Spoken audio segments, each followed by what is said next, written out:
Salut les gars et bienvenue dans cette nouvelle vidéo. Bon, il faut quand même qu'on parle du cas du Paris Saint-Germain, un cas qui inquiète beaucoup de supporters du Paris Saint-Germain comme d'habitude. J'ai l'impression que le PSG régresse d'année en année. On ne retrouve pas, ou j'ai même envie de dire, on ne retrouve jamais le PSG qu'on a envie de voir, le PSG qui fait tant rêver. Le Paris est magique, ça ne prend jamais son sens. J'ai même envie de dire qu'on est en train de vivre la pire version du PSG sous l'ère QSI, sous l'ère Qatari. Je n'ai personnellement jamais vu le PSG souffrir en phase de groupe sous l'ère Qatari. On peut expliquer ces résultats-là et ces performances-là sous différents angles, mais moi personnellement la meilleure version du Paris Saint-Germain que j'ai vu, c'est le PSG de Zlatan Ibrahimovic, un PSG qui était aussi coaché par Carlo Ancelotti. Je pense que c'est à ce moment-là que le PSG a atteint son meilleur niveau. Alors on va pas me parler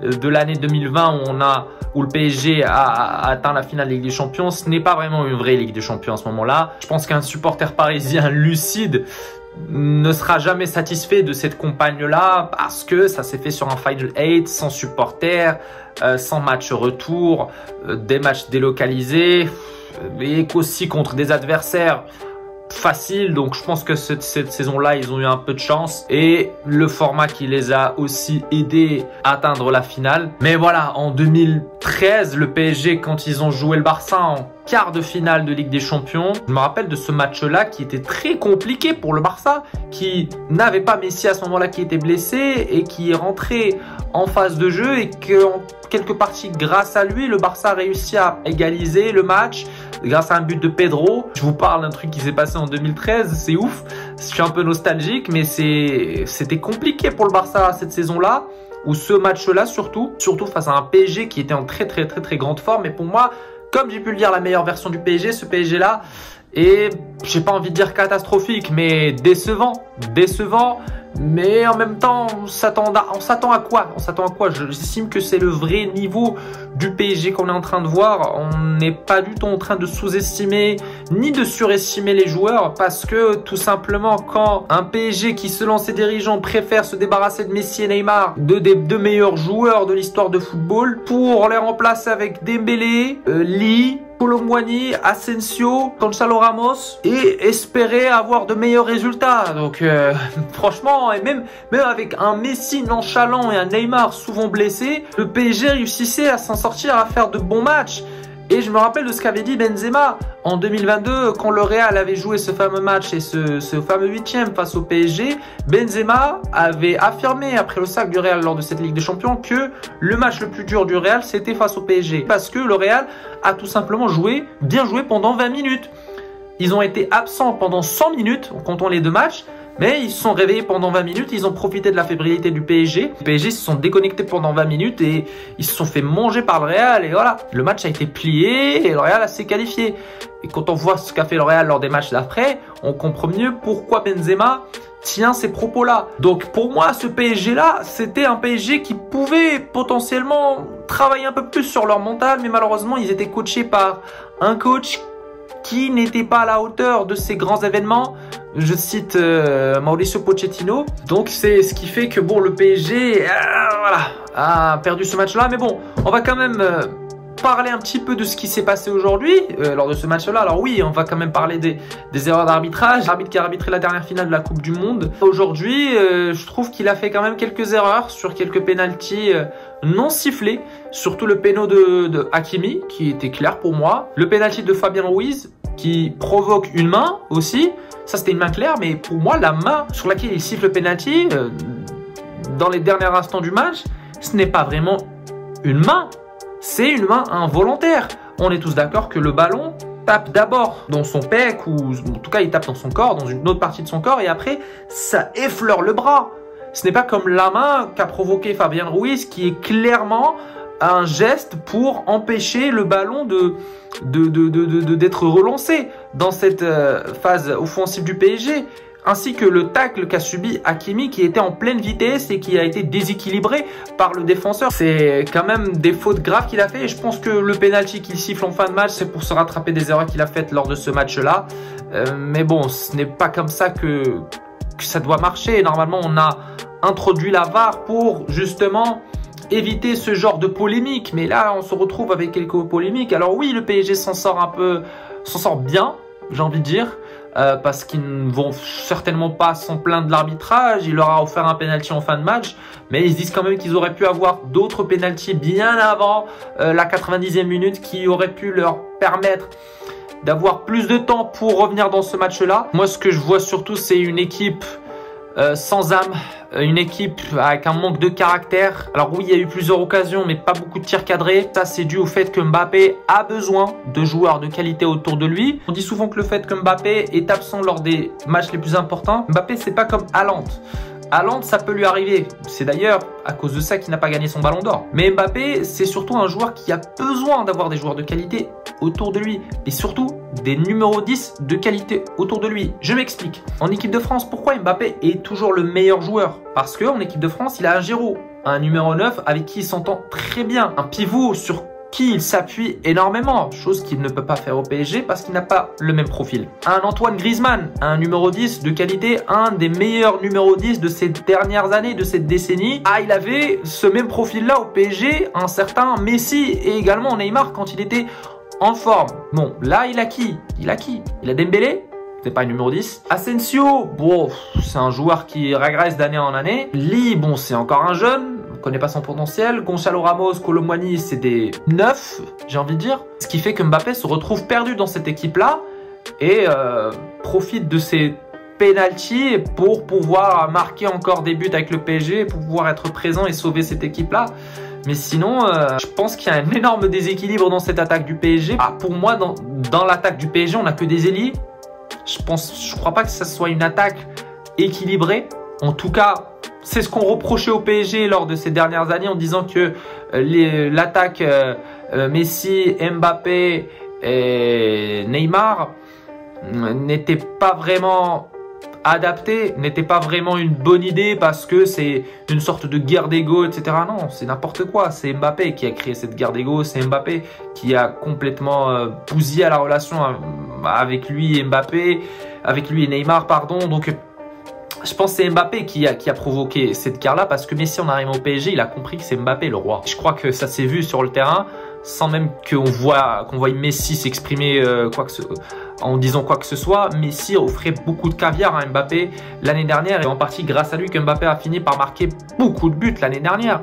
C'est en partie grâce à Lionel Messi qui a fini, je pense, meilleur passeur d'Europe ou du monde l'année dernière, lors de la dernière saison. Et aussi, il faut noter que le PSG, c'est un club, encore une fois, qui fait passer un coach comme Luis Enrique, vainqueur de Ligue des Champions avec le Barça, et qui a fini cette saison-là en remportant 5 titres, qui a fait quand même de très très bonnes performances avec l'Espagne, qu'avec des jeunes.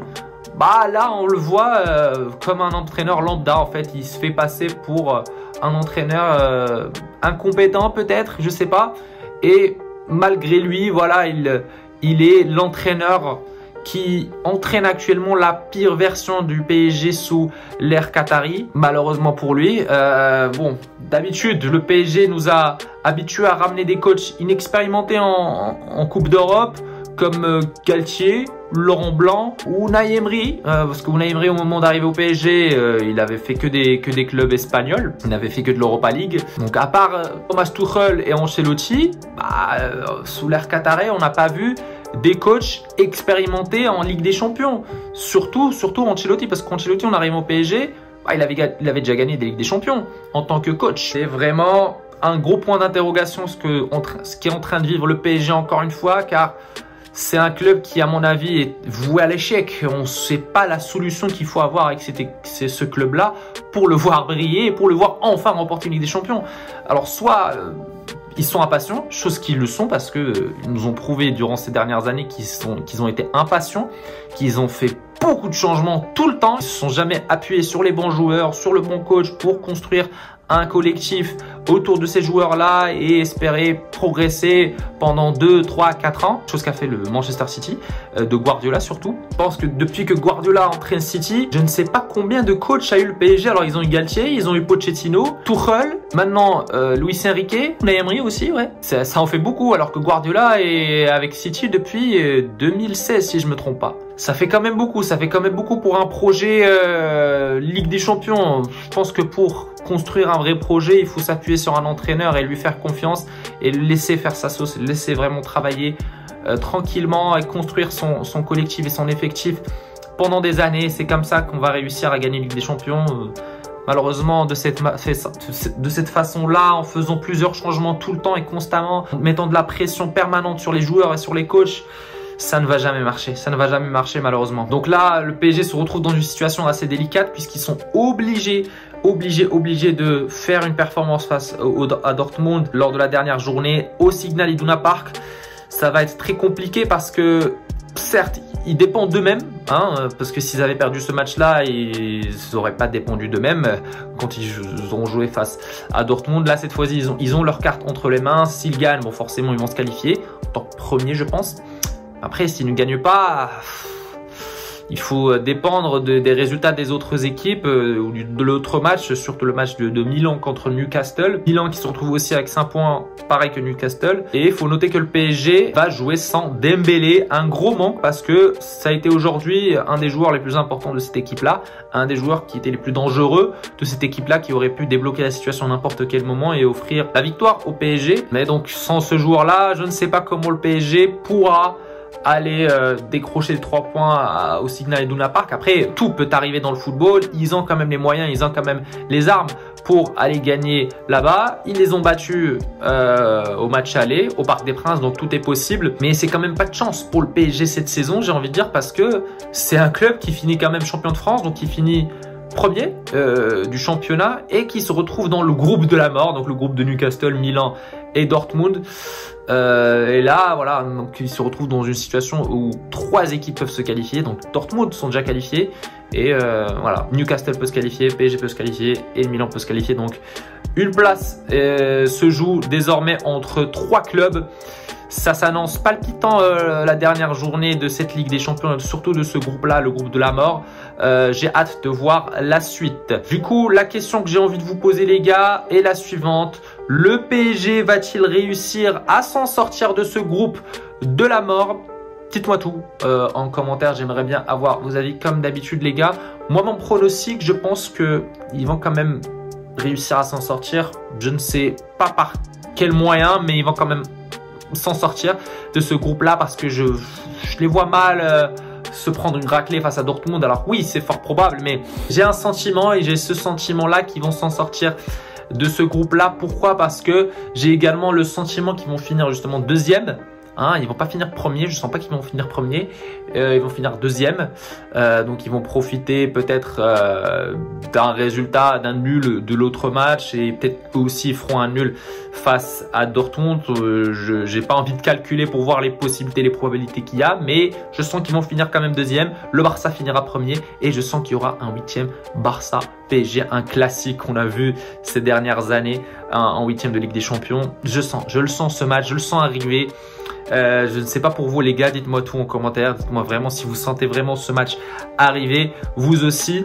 Du coup les gars, c'était tout pour cette vidéo, j'espère qu'elle vous aura plu. Si c'est le cas, n'hésitez pas à liker, à commenter, à partager avec vos amis, c'est très important pour le référencement.